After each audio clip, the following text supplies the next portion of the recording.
Hi everyone and welcome along to the first Lanarkshire Women in Agriculture meeting for 2021. My name's Iona Brisbane and I'm a consultant in SAC's Lanark office, and I'm sure I'll have met plenty of you all at some of our previous meetings. Again, as with last year, we've had to adapt to a slightly different online meeting format due to coronavirus in comparison to our usual afternoons out at the Radston, which I'm sure we're all missing. However, we've got a really good syllabus planned for this year, and I hope we can still put on some really useful meetings for you all, whether it be online or in person. The theme of tonight's meeting is to motivate and inspire, and when it came to thinking of a suitable speaker for this topic, we didn't have to look too far. I'm pleased to say we have Jenny McKerr from Fourth Mains Farm and the Wee Farm Distillery with us this evening. I'm sure many of you local to Lanark and further afield will already know Jenny well and or have met her at some of our previous Women in Agriculture meetings that she regularly attends. When it comes to our journey, Jenny's is one that's full of hard work and determination, which I'm sure will both motivate and inspire you all tonight. So without further ado, I would like to pass you all on to Jenny, who's going to talk to you all this evening. Hi, thanks Iona. I'll just work out how to share the screen here and start chatting through just a bit of background about how we get into agriculture as a family and where we're going, and just I'll tell you a wee bit about that. Okay, so background, originally I'm from Paisley, not from a farming family, but started always working with livestock and animals for a young age. I worked in the vets when I was 14-year-old, and I started working on farms when I was 17, and I decided I wanted to get more farm animal experience. I then went to Auchincruive down in Ayr and studied agriculture for 3 years down there, and it was some of the best times that I've probably had and some of the most interesting people that I've met that I continue to surround myself with as well. It was just a fantastic experience at Auchincruive. After Auchincruive, I went to New Zealand to milk cows, and then I came back home after a year and started a career with Stoddart's, the beef processor. And I suppose my career at Stoddart's, I worked there for 13 years, starting as a graduate and working my way through to a continuous improvement manager, where I learned different strategies about business improvement, Lean Six Sigma and various things like that. And ended up in a kind of general manager and group operations role, where I managed to the point of kill. We're killing about 1,000 beasts a week, to the point of packing and dispatching to the customer. And in Stoddart's, I had a fantastic mentor. I absolutely loved my job there, and I got a real passion for the food and drink industry from Stoddart's. I suppose that's where it all started. We bought the farm in November 2016, and it was a long road up until then, but we always had the dream. I say we, it's the royal we, being my husband and I, my husband Stephen.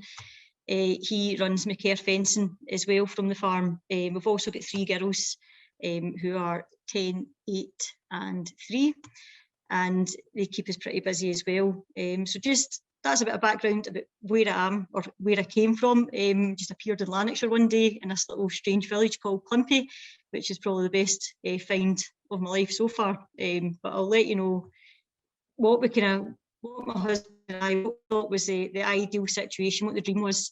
And I suppose this kind of summed it up. Years ago, I done a course called Rural Leadership, which was through Scottish Enterprise.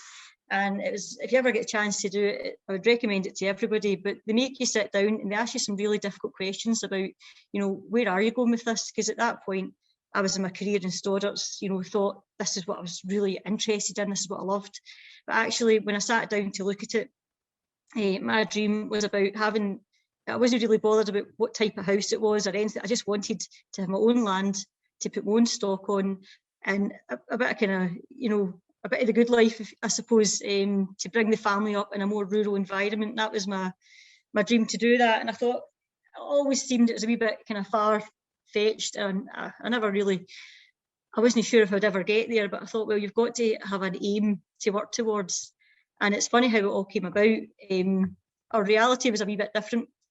And in August 2016, the farm just down the road from where we stayed in Climpy in South Lanarkshire, we used to rent fields off it for sheep, and it actually came up for sale. And we bought it by accident, and really we didn't have any funds, and we had 3 months to find a way to make it happen. And I suppose the way it came about was the farm came up for sale. We thought, oh God, that would be great, that'd be absolutely brilliant, we should go for it. And the night before the closing date, my husband and I sat down and said, you know, if we don't go for this, we're going to regret it. And we'll drive by it every day thinking, you know, what if we did go for it? So we decided the night before, we put in various scenarios and put in some offers. And I can remember at Stoddart's, my husband phoned me and he says, we've got the farm. And I couldn't believe it. And I started panicking a wee bit. I thought, oh, that's great. We're on the way to getting our dream. How are we going to make it happen? So we sold our house in 3 days. So we pretty much made ourselves homeless because we didn't think our house would sell that quick, but it did. It was something at a Grand Designs. I was in Cav with our third baby, just found that out as well. So there wasn't anything like adding a wee bit of pressure into the scenario. And then the bombshell was my employer of 10 years at that point sold the company to private investors. So I just felt that we were just on our first ladder of getting a stream and everything kind of caved round about us of what was normality. So what we did was we went to Lanark Market and we bought a caravan with a £100 price tag. That was our new home. And we started looking at, right, this is what we want. And just to give you kind of background of what Forthmains Farm is like, it's a traditional, you know, they used to milk cows in the byres, so there's 2 rows of byres in a wee kind of courtyard kind of scenario, which has fallen to pieces. There's a cattle shed, which has fallen to pieces as well. The land was hungry, typical Lanarkshire kind of, you know, hungry threshies kind of, it was just needing fed and worked. And we looked at it and it was everything that we wanted, but needed a lot of work. So I'll take you through the kind of the journey of where we got to with Forthmains. Is basically moved into the caravan and we started getting to work on it. So it's a 44-acre farm that we bought. That's a farm to me because I always thought I'd never maybe rent a few acres, so it was more than we could have dreamed of. We also leased 30 acres round about just for kind of seasonal wintering and kind of top up grass at lambing time as well. And we decided to put 10 suckler cows on it. So our dream for Forthmains Farm was to produce premium Scotch beef and lamb. And that was the kind of extent of it. It was just having our own land to rear our own livestock and not do anything really different or extraordinary. It was just to purely farm. That was what our motivation was. So we went to Oban and we got some suckler cows. So you see them in the bottom picture there. They're Highland Cross Shorthorn. So that's our suckler cows that we work with. And we AI a couple every year to the Wagyu. And then we've got a Simmental bull that follows up just for some commercial stock as well. We've got 90 sheep on the place. That's been a bit of trial and error. In the first year that we scanned, you know, we're running herdwicks and blackies and mules and a bit of everything, to be honest, just to get our numbers up there to start managing the grass a bit better. But we invested a lot in the first year in things like drainage, back to basics with liming, fertiliser. Luckily, Stephen's a fencer and we managed to separate the farm into more better manageable sized paddocks, just so that we can rotationally graze the sheep and cattle as well. And we focused on getting planning permission as well, because it wasn't my dream to live in a caravan forever. And then when we were going through all this and working away, I got an opportunity. I think it was in Scottish Farmer that I seen it, that the Highland show had advertised, you know, they were going to send someone to this mission in South Africa, and I thought that'd be great crack, you know, that'd be good fun to do that. I've still got a bit of a travel bug about me, and I thought I could just apply for it, it'll be fine. And when I did apply for it, I was on maternity leave with our youngest, and I thought, well, now or never. It's a good use of maternity leave to go away and explore a wee bit. And the reason I put this slide in, it was just a bit of a kind of light bulb moment. Well, I got told 2 weeks before that, right, you're going to South Africa, and I kind of panicked a bit and I thought, oh, jinx, right, we better sort this out. So I told the husband what was happening, and he basically was left with 3 kids. I think Corey, she would have been maybe 4 or 5 months old at the time. So it would have make or break him as well. He just had to go on with it, because I was off to South Africa on a bit of a mission to find out how they bring new farmers into agriculture. And we travelled, I went out and we travelled with people for the Commonwealth. That's a kind of team picture with people from different countries in the Commonwealth. We spent 2 weeks together, travelling around various farming setups in South Africa. And I think what I came home with was a big massive list of things that we could be doing with Forthmains, because at that point we were just a year into our farm, and we'd set up the kind of beef and the sheep. We were focusing on improving the land, putting handling systems in and doing all the kind of basic practical stuff to get the farm set up for livestock. But taking that time out and, you know, taking a couple of weeks away from the farm, I came back with a different mindset, to be honest. It was just, we realised we were fortunate in a lot of ways, but also that red tape had its place. You know, it always felt like a wee bit of a barrier. Some of the things, every time you went to look at something new, there was always this red tape to go over. But then when I seen out in South Africa that there was a lack of red tape, I can remember speaking to a farmer and I said to him, I says, how would you know just fence your stock in? And he says, because they keep stealing my fencing materials to build houses. And I thought, oh geez, we're in a different planet there altogether. But it did make me realise that we're actually quite fortunate that we do have a bit of red tape that has its place. But also the adding value has to be key to being a price maker. You've got to be able to take control of your own stock. It's fine setting everything up. And I think we realised quickly after the first year, we put everything into it and getting very little back. And the amount of people that said to us, you'll never make that place work, made us more determined to actually do something with it. So it was invaluable to have that time, just taking 2 weeks out to refocus and think about, you know, we've been through a bit of a whirlwind, we're buying a farm, relocating the family, another baby into the mix. You know, it was just a bit of a whirlwind time, and I really did value the time away to get some thoughts together. And also realised that you just need to make a start. So I came back with my list of ideas of what else we could be doing with the farm, which brought us into kind of year 2 on the farm and this lovely little buyer that we had. And the farm's got a lot of character about it. And we looked at this buyer and we had umpteen ideas of what we could do with it. But my next kind of passion in life after food and, you know, the kind of beef and sheep side of it, was gin. And I absolutely adored gin and experimenting with flavours and, you know, just different ways of drinking it. And it wasn't until I can remember we went a Christmas night out into Edinburgh and we were sitting at the square. What was that bar square? Somewhere in Edinburgh, and we're sitting doing a gin tasting, and it was like a make your own gin. And I had already priced up, you know, done a wee bit of background research about, right, that's what it costs to get set up. That's the kind of licensing side of it. And I'd got my head round what I would have to do to put a distillery on the farm. I hadn't really shared the idea until after maybe a few gins too many. And my friend says, you're crazy, go on with it. What you waiting for? And he gave me the kind of push to say, you know, get on and do something about it. And I thought the more I spoke about it, people could see the enthusiasm I had for, you know, this idea of having a distillery on the farm and doing something different. So it was a bit of a push from my friends and family as well. Another thing that we've done at this point as well, a year into the farm, was we've done a kind of whole farm review with SAC, which was helpful as well, because we knew on paper, and no matter what we'd done and how good our grass was and everything else, we knew that having 10 cows and 90 to 100 sheep wasn't going to sustain, but be lucky to break even at that. So we knew we had to do something different. So when we've done the whole farm review with SAC, they also encouraged us to look at, you know, going down the distilling route and doing something different so that we're not putting all our eggs in one basket, to speak. So this little buyer is where we started with the distillery. We had to do quite a bit to make sure we could fund the distillery, because I mean at this point I was still on maternity leave. So my husband invested in some fencing machinery and took on another couple of men, and we doubled the fencing throughput to make sure that we had a steady income and that we could continue to pay for the farm and give us some money to reinvest in the farm as well. And we started basically renovating this byre to make it into a distillery.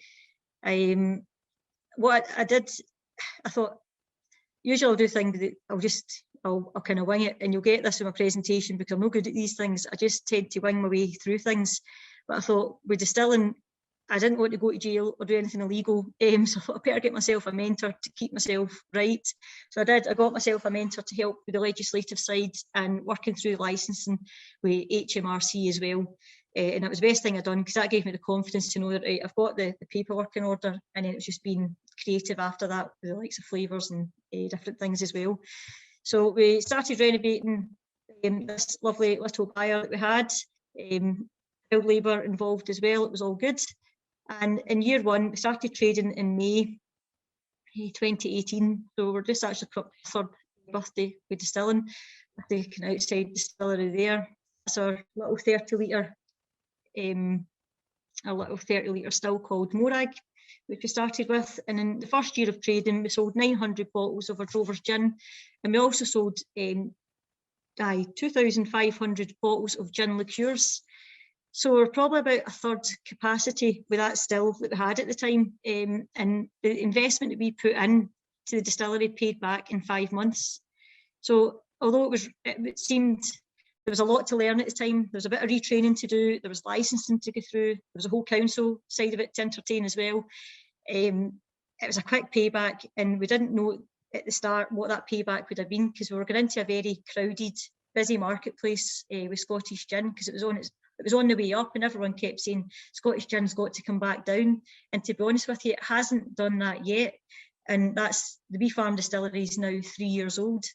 And given scenarios that's happening in the world just now, obviously lockdown's been thirsty business as well, and the growth still continues with Scottish gin. So it's been a real sound investment for us. In normal times, we were going around doing gin shows. That was the one in Edinburgh that we did. And what I realised, and what I didn't think I would enjoy, or was a bit of a kind of byproduct from it, was actually getting out and meeting people. I was always used to being in an operational role and making products and everything, but as a one-woman outfit, you're making the product, you're delivering it, you're doing the marketing, the sales, social media, you're doing everything from start to finish, and it's really interesting. And I think I never quite appreciated fully that when you work for yourself, you'll never work as hard. I thought I was, Stoddart's through and through, and I did put in a shift at Stoddart's, but geez, when you've got your own business, you do put what you need to do into it, and you never switch off from it either. But it's an absolute passion, and our Drover's gin, it's one of our best sellers. We've done a charity batch for the Doddy Foundation. We'll see it up with Doddy's Tartan there, and we try and support different charities as well when times were normal. So that's some of the products that we come up with. Was our Drover's gin. We then made a stronger version of it to be a farmer strength. That's 57%. The whole motivation for making the Drovers was basically to make a gin that goes with steak. So the longer term view on the farm was to produce, quality Scotch beef. And we thought, well, let's have a gin that complements Scotch beef. So our Drover's gin has key ingredients, things like pink peppercorn, allspice, and flavours there that's going to pair. It's quite a savoury, purist gin. But that was it. We wanted to change the food and drink experience and have quality gins there that you can pair with Scotch produce as well. So eventually we can offer everything. The gin liqueurs, we've got over 40 odd flavours of gin liqueurs, and that's purely because every time we empty a kiln, I think, oh geez, that'd be really good, or that'd be tasty. And we make them in very small batches so that we can have such a wide range of gin liqueurs as well. But they're great fun, they're great for cocktails, and they're made the old-fashioned way, so you're getting the fruit infused, or you're getting sweeties and fruit infused as well, and it's you get genuine flavours from the gin liqueurs as well. So people love coming up to the distillery and seeing our cabinet. You've probably seen some of the pictures of it on social media if you follow some of our pages, but people love coming up and getting bespoke gifts and hampers made up as well. In November 2018, we also launched the Clydesdale Gym, because we thought we needed a regional gin, which demonstrated what kind of Lanarkshire area was about. So the Clydesdale gin was basically focused on, it's a rhubarb and apple infused gin at 40%. And we thought everything that's good about the region, obviously Clydesdale horse, it's a local horse that's focused on the label as well. So that was our Clydesdale gin launch in November, a year past there. But it was a crazy first couple of years in the distillery, and where we sell our gin to mostly is kind of specialist drinks outlets, farm shops and delis. And then I would say probably 70% of what we do from the distillery is direct to consumer. And what I like about that is it brings people out to the farm. You get to know your customers. If our customer says, they're interested in a certain flavour, or, they're looking for a bespoke gift, we really do know our customers because we see them face to face, or we used to quite a lot. But it was a great way to start a business by having our customers coming to the farm as well, because every time they come down, they would see progress, whether we'd knocked a shed down, or we'd replaced a roof, or, you know, whenever we're developing the farm, they're seeing the difference in that as well. And it always spurs you on to keep things moving on as well. So year 3, we managed to get our Drover's Gin stocked in Singapore as part of Scottish International Gin Week, which was interesting in shipping some gin to Singapore. We won various awards, taste awards as well for gin, and we were hosting visits to the farm. We're doing gin tastings with various different community groups coming out to the farm, and very informal. I mean, you've seen the size of the byre, it's a 4 metre by 4 metre byre, but people really enjoy, you know, just getting that experience, seeing the still and a bit of chat about how it's all made, and enjoy coming out onto the farm and doing something different. So we're really enjoying doing the gin tastings, because there's nothing like trying a product firsthand for people to appreciate it as well. At the end of 2019, you see the picture down the bottom. 2019, we got a cabin. That's our house now. So we eventually got out the static caravan and moved into this cabin, which was a lot more sensible at the time. And we planted an orchard out the back of it. So we put 200 apple trees in, and we've interplanted that with soft fruits such as I think we've got raspberries, gooseberries, black currants, various different soft fruits as well. We're trying to have a kind of edible hedgerow along the side of it. And the whole view is that eventually we can grow enough fruit to make, whether it's liqueurs or our gins or garnishes, or we're challenging nature a wee bit, to be honest with you, because we're 1,000 feet up. So we're quite a windy area. For those of you that have been through Climphill know we're surrounded by wind farm. But we thought, well, let's give the trees a chance to grow. And to be fair, they've been in for over a year now, and they seem to be, I would say there's a few needing replaced, but no, they seem to be doing okay. Maybe one day we'll make cider. My daughters are quite keen to make apple juice as well, so we'll just see how we go with the apple trees, but it's quite a rewarding thing if we can grow more ingredients off the farm as well. So that's the orchard side of things. My husband's fencing business, it continues to grow as well. In 2019, our lambing improved to 140%, so we're on, you know, the way, we're going on the right path anyway. And I say we have a home, because that took a lot of pressure off actually having a normal home to live in. So that was the kind of year 3 into the farm. Year 4, 2020, everyone was excited at 2020. It just seemed like such a, you know, 2020 vision, you know, everyone was focused on having a real good year for 2020. And it started off fantastic. In January, we went to the specialty food show at the SEC in Glasgow. And out of all the gins that were there and all the drinks that were there, Drovers won gold. And I couldn't believe it, because it was just a last minute, we'll put a bottle in, that'll be fine, and we'll see what we get. And we couldn't believe that we won gold at the show, because it was our first trade show. So that gave us a massive confidence boost to stand there for 3 days talking face to face with new customers. And we met some really interesting people, and we won a lot of new business at the start of 2020. So it was such an exciting time to start focusing on growing the distillery. And then obviously the world went a wee bit crazy. And in March 20, we focused, I was thinking, geez, what are we going to do here? Because everything just stopped. The whole world was buying toilet rolls and everything got a bit scary. And luckily, there's different forums set up, like so Scotland Food and Drink have the Scottish Distillers Association. And I was quite glad to be a member of that at the time, because there was various chat about sanitizer production and how to do it, where to source your ingredients. And, you know, if you've got ethanol available, then, you know, there was obviously a shortage of the product. So we switched to that. You see, we had a nice Wee Farm hand sanitizer down the bottom there.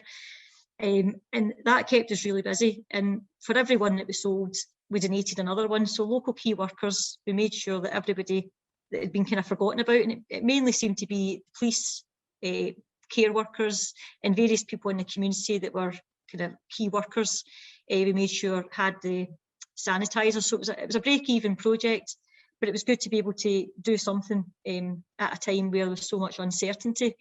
And what we found was we were doing a drive-through. We set up a drive-through on the farm so that people would, you know, pre-order whether we're coming up for sanitizer or gin. And we were doing a contactless collection as well.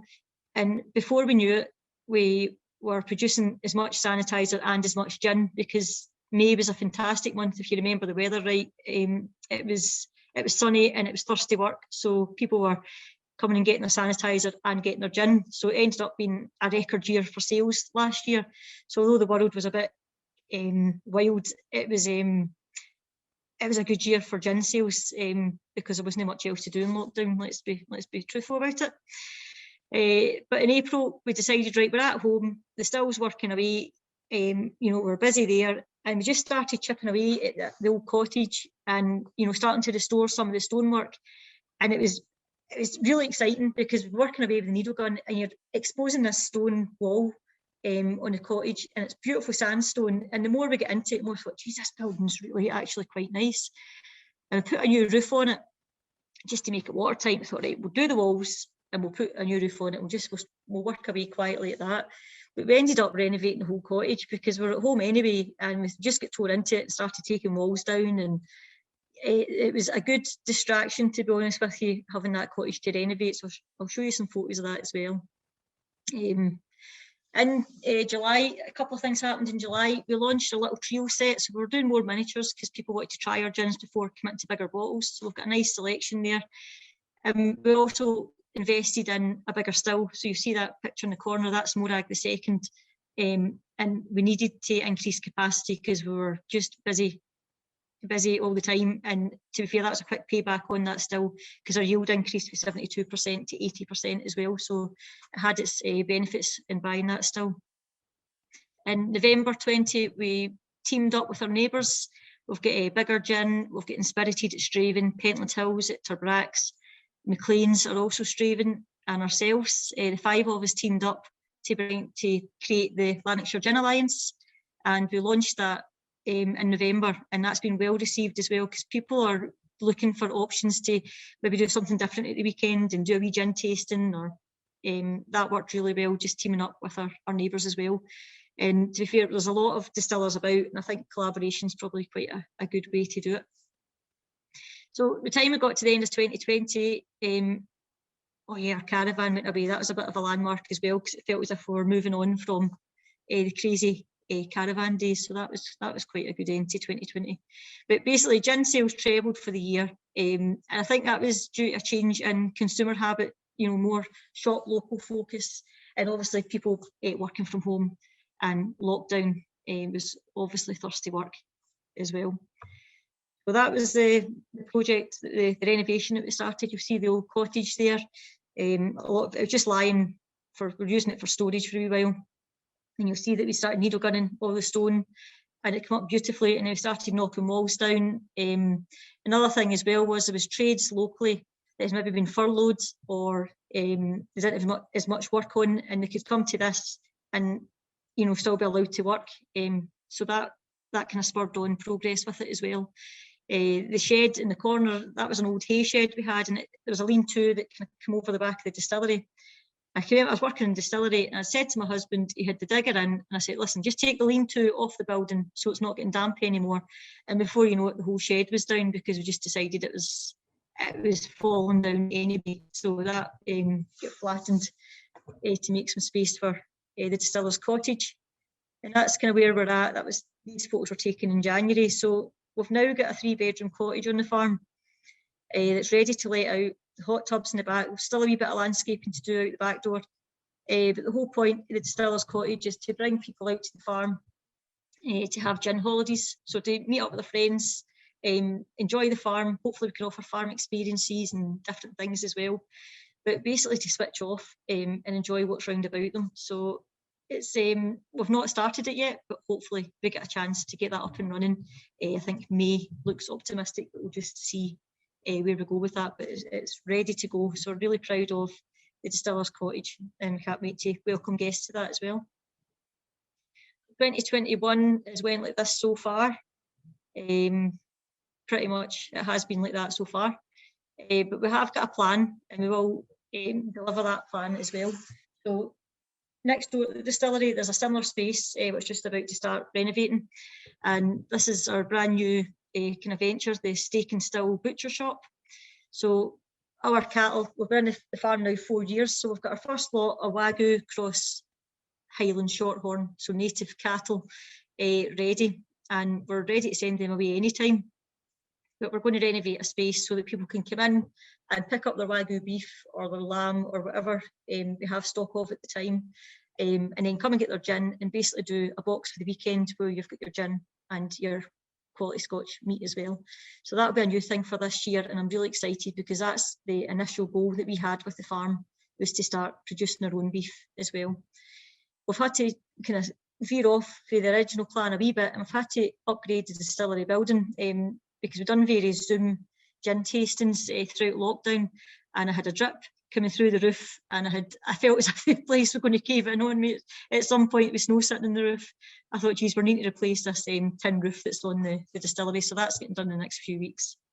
We've had to put in a dry goods store because what we've found is obviously the online demand has increased, so we've had to carry more cardboard and packaging to make sure that we can work and operate remotely. So we're putting in a packaging store just now so that we can keep fulfilling online demands, just in case we can't bring as many people back out onto the farm anytime soon. We've just launched a moonshine range, Caledonian moonshine, and I joke about it, it's totally legal, but we like the moonshine idea just because our production was happening by the moonlight, because basically during the day you were so tied up with the kids and the farm and what was going on with everything else. So our Caledonian moonshine is our lockdown range, and the first product we've put into it is apple brandy, and I wasn't a brandy drinker until I played about with this, and it's absolutely fantastic. So if you get a wee chance, it's worth trying. Obviously we want to start the self-catering gin holidays and offer the farm and gin experiences for people to come out and enjoy the farm with us. In longer term, we still have the ambition, we want to have an on-farm events venue, and nothing of a massive scale, more a kind of rustic, smaller scale as well, so that we can have kind of private functions there as well. So that's still a goal that we have.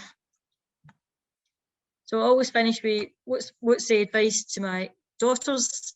I always say to them, do it your own way, be the black sheep, don't follow what everybody else is doing. Because at the start, if we had listened to what some people were telling us that you'll never make it work, we would have never have done it. And it's just about surrounding yourself with the right type of people to encourage you and push you on a bit as well. I think it's important to have a plan, but it's also important to be ready to adapt, because you never know what's around the corner. And again, chase opportunities or create them. I think as a new entrant farmer, it was we always thought owning land was out with our budget and what we done. But again, if you don't chase them, you'll find a way to do it if you're determined enough.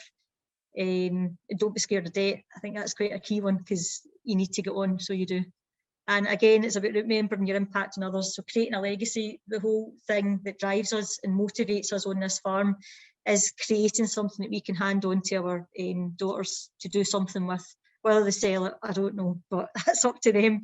But we're only here for a short time, and we want to leave this farm in really good condition, make sure the soils are healthy, that we've got trees growing, the grass is good, a good productive little bit of Lanarkshire. That is something that really motivates us.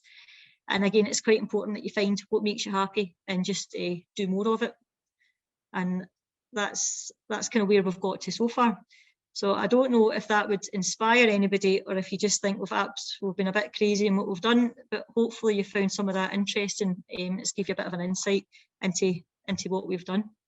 And if there's any questions, I'm quite happy to take them. That was brilliant, Jenny. Thank you very much. We've got a few questions, if that's all right. Aye, yeah. So one of the questions is, did you experience any hurdles or barriers in your diversification journey? And if so, what were they? Loads and loads and loads of them. And I say this to a lot of folk, that if I'd known what I would have had to have went through to put a distillery in the farm, I wouldn't have done it. But sometimes I think you're better asking for forgiveness instead of permission, and just get on and be honest. I don't mean that in a bad way. I mean, just be honest with people. If you don't know something, you don't know it. And that's the way we've kind of went about it. And we've got over each hurdle as and when they've come up. Because the licensing side of putting a distillery on the place was absolutely crazy, and you think you've just got your head round it, and the council's got a whole different set of regs, and it was really tough, and it was quite stressful as well. But I knew why we were doing it, because if we wanted to have cows and sheep, which is what our passion is, we had to have something else that could work on the farm. So I think you've just got to have that determination that this is happening. and that you don't have you don't make any excuses about it. You just power on through. And I keep coming back to surrounding yourself with the right people that encourages you, because the ones that said you're never going to do this are the ones that that aren't about anymore, because you need to have people that are, you know, supporting you as well. No, definitely. And on the same topic then, was it fairly easy to get planning permission for the distillery? Was that a difficult job as well? Was that something that you found challenging? It was difficult, and I'll be the first to admit my weaknesses, and there's plenty of them. But what I tend to do is get support in areas I'm not good at. So we work with a really good architect who helped us with the planning permission. So though the Wee Farm Distillery is a one-woman business, you know, we've got someone I work with on graphic design who does all the creative side of it, because she's fantastic at that. And then we've got someone that deals with things like the council and the planning, because I don't have the patience for it. So anything that I feel I'm not good at, you know, I will find the skill set and get support with that. And I think it's the best thing, is just to put your hands up and go, listen, I can't do everything, and ask for help where you need it. So it's work with the right people. No, that's brilliant. We've got somebody else wondering, where do you source your ingredients for your gin, and where do you develop your flavour ideas? Do you just think them up yourselves, or have you got we buy we've got a company, we use dry ingredients at the minute. We use likes of the Clydesdale Gym, it's fresh apples and fresh rhubarb, but our juniper and everything's all imported, unfortunately. But it's the most commercial way to do it, and it was the best way to do it at the time. And we are challenging what we can grow on the farm, but it's not there yet. So we do buy all our ingredients in. But you know, how do we get flavours for gin? There's a basic rule with gin, so obviously it's got to be juniper led. So as long as the majority of your ingredients is juniper, that can be classed as a gin. Then you've got to have your citrus element, and then you've got to have your orris root powder to basically bind all your flavours together. And the most exciting thing about gin is, after that, it's up to you what you do and how you flavour it. So that's why there's so many gins, and it's always a different experience with every gin. And how we come up with the flavours and ideas, we've actually got a 3 litre still, looks like a flask type thing. We've got a wee 3 litre still that we'll bring into the house, and we'll sit and make a batch of gin in the house and do a lot of sampling, because that's the good fun. That's a good bit of it. So we do small batches of gin, and then we scale them up just to see if they work, and then, you know, feedback for people, and just keep developing from there. But I think we're at the point now, we've got a kind of navy strength gin, we've got our classic dry gin, we've got a fruit flavoured gin, and we've also got all the liqueurs as well. So now we're ready to venture into different spirits, and see what we can do with different spirits as well. So there's always, if you've got a still, it's one big experiment, and it's good fun. No, definitely exciting times.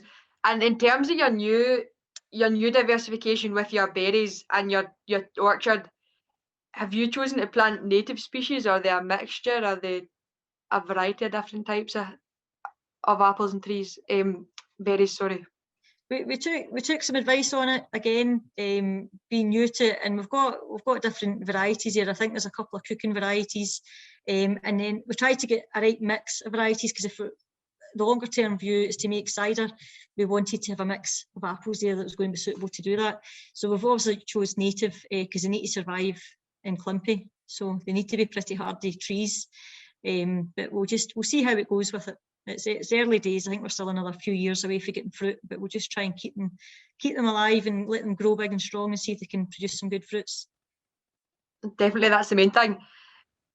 If you could say what was the most important driver that led to diversifying on farm, what would that have been for you? I think just somebody says to you, can you do that? I'm the type of person who go, I can do that. So I think it was just determination, because folk thought we couldn't make it work. And I think that spurred me on a wee bit more. And I think when you're put in a situation where you can't have it fail, because you've put everything on the line to get this dream, to get this farm, it seemed like a dream for so long. And then when reality hit, and we were putting all our money into straw and silage, because we buy all our fodder in and all our bedding in, and we're putting all our money into this, and we're looking at cows that, oh yeah, they're lovely and they're great, and we love our cows, and they're going to taste even better, but there was no income coming back for that, and there just wasn't. You just couldn't fail at it, we had to make it work. So that's a big driver. No, that's great. And is there any plans to expand the gin production further? Will you take it any further, different ranges, or? See, bit of kind of crossroads at the minute, because we do want to grow. The distillery is underutilised, and we could do a lot more. And we were approached last year by Lidl's to do a gin festival, and I felt so honoured to get asked to do it. I thought, geez, that's great. And then when I looked at the terms of it, I thought, I'm just going to be a busy fool. And it was big volume, very small margin, and it would have really pushed our capacity. And I thought, that's not. I have to be careful the type of market that we go for. So I think the better idea is to be niche and small and sell direct to the consumer, keep the supply chain short, and just cut out all the middlemen. So we do very little to wholesale, and we try and work closely with our customers directly, just so that we're keeping direct contact, because as soon as you start getting to a bigger scale, your margin disappears. And I think that's what's nice about the distillery, is you know your costs, you know your margins, and you're in control of that, and it's not weather dependent. So you're kind of spreading your risk away from just the livestock to the distillery as well. And obviously my husband's fencing business, we've got enough going on that's varied enough that if something fails, the other thing will support it. That's it. And you're obviously really, really busy. We've got somebody wondering how you manage to juggle being a full-time mum to 3 girls with everything else you've got on. Just that moonshine slide, that's how we do it. No, it's, people say, oh, you must be really busy. And we are busy, but I think it's a good thing. You take the kids with you and they see what you're doing. They're involved with the livestock. They love getting involved with different flavours and things. They're mocktail queens, to be honest with you. But no, it's good that they're part of it. And it's like the cottage renovation, with the kids hoying bricks out a window to take a big stone wall down. And they remember it because, they now see what it is and what that hard graft's, turned into. And even planting the orchard is like, right, kids, you're only going to school today because we're planting trees, and that's something that will stick with them. And it's, they value that as well, because they're part of developing this farm. This is their home, and they're really motivated about it and proud of it as well. No, definitely, that's great. And do you have a strategy for social media? What's your kind of experiences in that? Is it fairly positive? Oh, I have no strategy for social media. I'm terrible at it. I just ping up some posts and hope for the best and get a bit of chat, and that's it. There's no. I think it's just I don't know. There's no plan there at all. I'm rubbish at that side of it, and I just totally wing it. And that's the truth of the matter. Not at all. I would think it's going all right with the looks of things. You must be doing something right. I think, see, because I know our customers, and I'll know the majority of people that will, come and buy gin, and I'll know a wee bit about them. And there's always a bit of engagement on social media as well. And I think it's just been, there's no airs and graces. It's just be the way you are, and you just go on with people, and I think that's what's quite nice about it. So a lot of when you put social media, you have customers that's maybe been up and they're interested in different, and that's where you get the engagement from. So that's why I like selling direct to consumer, because it actually makes social media a bit easier. I've not had any disasters with it, touch wood. I'm sure there's time yet. It'll be interesting to see once I start marketing the beef side of it, how that goes. But I'm ready for that as well. No, definitely. We've got a few questions coming in, but we'll give you one more if that's all right. We'll not keep you all night. Yeah. Do you feel it's easier to grow, like now you've got the distillery? Is it easier to grow, once you're started? Is it easier to put the butcher shop on once you've got a start? That kind of way? Do you find that easier? Is it easier to deal with all the planning and the regulations now you've got a start already? Definitely. And to be honest, when we put the distillery on, we didn't plan on people coming up to the distillery to buy gin. It just kind of happened that way. And what we found is when people's coming up, we've got more that we can offer. So you start thinking differently about, if people's come up to get their gin, what else, would be valuable? And obviously we're always going to sell our meat direct. That was always the kind of plan with that. But it certainly opens doors, and I think it gives you a bit of confidence, because you think, well, you've got through all the hurdles with the distillery.